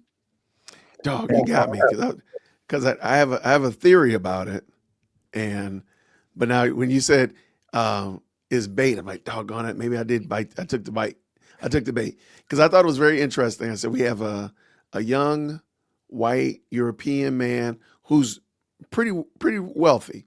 He can have the pick of whomever, chooses a black, broke American female to be his wife after 18 days. I have never heard anything more racist. And I'm going to say it. I'm here to say it. When you think about the fact, that why I brought Jason on, I couldn't say that. I was like, hey man, I just need somebody. I need a pinch hitter to say this one comment. I love it. Well, I'm here for it. And I'm like, does no one else finds that weird that this guy is so straight laced that he wants Candace to flourish and go and do all these great flowery things, but he runs the house and he tells her not to go to TPUSA? Okay. And by the way, his best friend happens to be a Muslim pimp. Okay. All right. This is what I'm supposed to believe. I got you. I believe you. No problem. I believe it. Something's wrong there. Something's wrong there. Oh, and by the way, he wasn't a U.S. citizen. He just became a U.S. citizen in May of 2025. So he wasn't. Why did he want to be a U.S. citizen so bad? That's such an interesting thing. Okay, never mind. I'll believe whatever y'all want me to believe. Sure. No, I mean, look, I think there's anybody that feels compelled to go down that, God bless you, go do it. I'm gonna stick with Candace, and I'm not saying there's anything wrong with it. I am concerned I feel like that could potentially be a distraction. Shawna, what's your thoughts on that whole element? Because it is weird. It is weird. 17 days and they got engaged. Yeah. I mean, I've seen him on some interviews and stuff. They seem like a very odd pairing, but I don't know. I don't know what to think of the whole thing. I don't really care. Right. I don't really care that much. I think it's interesting, but not something I'd personally would spend my time on. Sure. Yeah. Candace will end up in court for defamation. Going back to this real quick. One thing that I'm concerned about, look, I think most of us found it real distasteful when they started making these allegations at Erika regarding this was like basically a contrived sham marriage. Basically what people She were was a saying. handler. Yep. My concern with going after the husband in the marriage is that you're going to lose people that you don't need to lose by going down that route. People are going to be put off by that.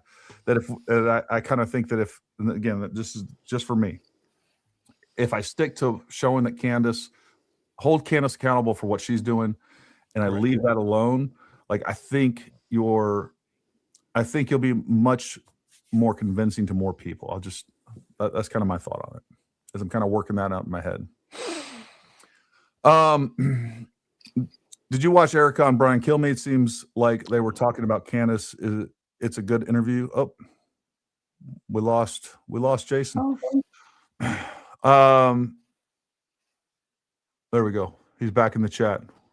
We lost you, buddy. We lost you. Hold on 1 second. Yep. Did you watch the Erika and Brian Kilmeade? It seems like they were talking about Candace. It's a good interview. Thank you for your coverage. You're welcome. All right, we'll get to some live chats, and we'll probably do about another 10 minutes and get everybody else. We lost Jason again. I didn't see that whole interview, but I did see a clip of it just before we got on here, and it was interesting. Erika actually looked kind of angry, a little bit, just while she was talking and saying that she cares more than anybody on the internet does about justice for her husband, and I believe her. This one says, everyone keeps saying how much of a narcissist Candace is because she is, but how come people don't also talk about her being a solipsist? I don't know what that the is. reason I don't talk about that is because I have no clue what that is. Maybe she is one of those things. Solipsist. I don't know. I have to look that That's term a person. Well, there's that. Can y'all hear me okay? Mm-hmm. Yep.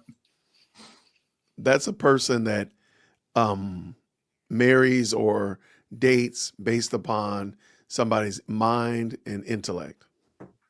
Gotcha. Look at you. Tries to marry up somebody's mental prowess. See, I brought you on here just for your vocabulary. I'm here for you. I appreciate that. Thomas Nader, yes, she did bring in Trump and our government. She said our government is trying to bankrupt her. She also said that, well, here's the other thing. She is now implicated. She's done it more than once. She's definitely implicated Trump, and she's definitely implicated our government. And what really irritates me is that she's implicated our military indirectly multiple times. She said she thinks the National Guard was involved, which is ridiculous. And then again, today she put out that whole thing where she's basically trying to say that it was a whole military operation. That was what her entire podcast today was about, and that she has a source that says that. There was no. Which is interesting because she says she knows nothing about the military. Yeah, and she was like, "Oh," she said. He said there was a room full of E4s and E5s, which are lieutenant colonels. That was one of the things that she said. All right, anybody that knows, E4 is either a corporal or a specialist, low enlisted. Then you have E5, which is a sergeant. 04 is a major. 05 is a lieutenant colonel. So, anyways, that's what we got going on here. A lot of nonsense. So she is implicating our government. Do you get a vibe that? I'm sorry. No, go ahead. Do you get the vibe that Candace has disdain for the military at all? I do. I think she doesn't understand it, and it's just one of those things where she keeps throwing shade at the military in weird ways. Like, these people are either in the military or their families in the military. Like my kids were my kids when I was in the military. Like they didn't know anything about. Like they weren't involved.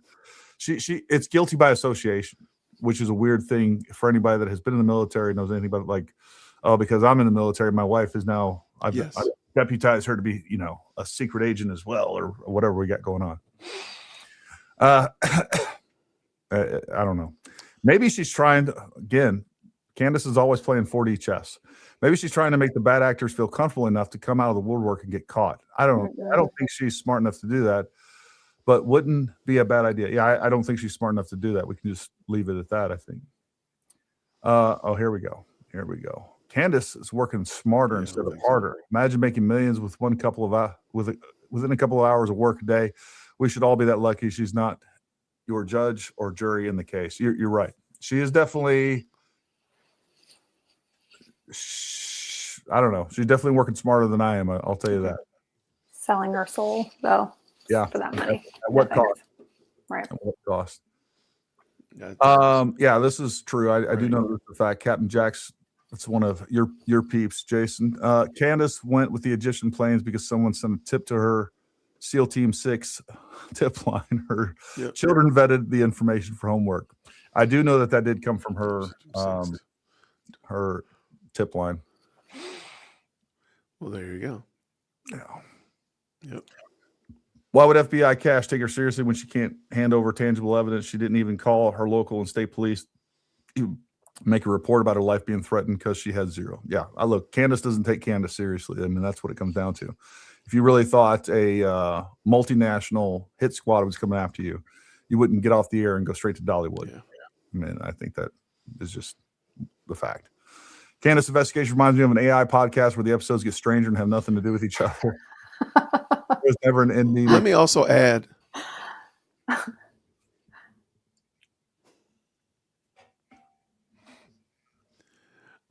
I'm sorry. I feel like my audio is a little bit out of sync somehow. Let me also add, her lawyers have said nothing about this the international assault team on her. You know what I mean? Yeah. They've said nothing. They've not added an injunction or amended complaint or anything. Yeah. Oh, you're talking in reference to the Macron. Yeah, the Macron defamation case. Yeah, I don't know. Yes. Correct. I'm also very disappointed in Brandon. I had to unsubscribe him. Talking about Brandon Tatum. Yeah, like that was the there we go.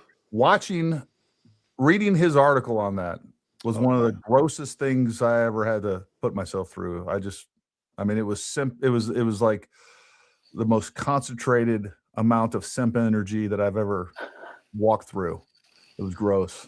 I don't know what to say about it. For sure, follow Gary on X. We need as many as you good YouTube chatters over there as we possibly can. That's crazy. Yeah, look.